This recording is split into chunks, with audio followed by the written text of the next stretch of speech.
আপনারা কি জানেন ডাকসুতে নাকি ছাত্র শিবির প্যানেল জিতার আগে বেশ্যাখানা এবং মাদক দ্রব্যের আড্ডাখানা ছিল। আর সেই বেশ্যাখানা এবং মাদক দ্রব্যের আড্ডাখানা নাকি ছাত্র শিবির মববাজি করে বন্ধ করছে। আর এটা কে বলেছে জানেন?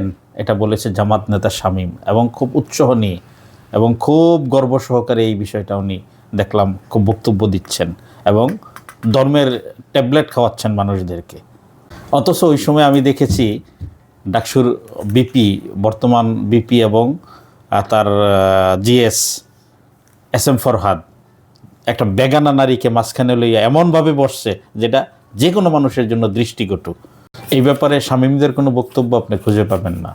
তারা যেখানে ধর্মের কাঠ খেললে সুবিধা হবে সেখানে ধর্মের কাঠ খেলে, আর যেখানে উলঙ্গ হয়ে নাচলে সুবিধা হবে সেখানে সেটাই তারা করে। ঢাকা ইউনিভার্সিটির স্টুডেন্টরা কি প্রতিক্রিয়া দেখাবে তা আমি জানি না, কিন্তু দুইজন মানুষের প্রতিক্রিয়া দেখার খুব ইচ্ছা। এক হচ্ছে শেহরিন ম্যাডাম আর একটা হচ্ছে জুমা। এখন কি তাদের লজ্জা আকাশে আকাশে উঠতেছে না পাতালে পাতালে ঘুরতেছে? জামাত শিবির নোংরামিটা কোন জায়গা থেকে করেন এবার বুঝতে পারছেন?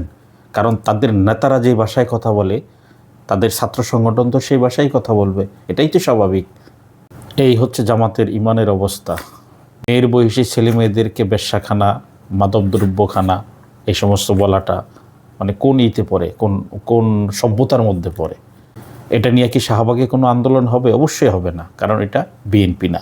এখানে যদি বিএনপির কোনো নেতা বলতো, আপনি এতক্ষণ দেখতেন ঢাকা ইউনিভার্সিটি এবং বিভিন্ন ইউনিভার্সিটিতে মিছিলের পর মিছিল বের হয়ে যেত। কারণ যেহেতু এটা জামাত বলেছে, তাহলে ভালোই বলেছে। এরা যদি ক্ষমতা পায় তাহলে কি করবে?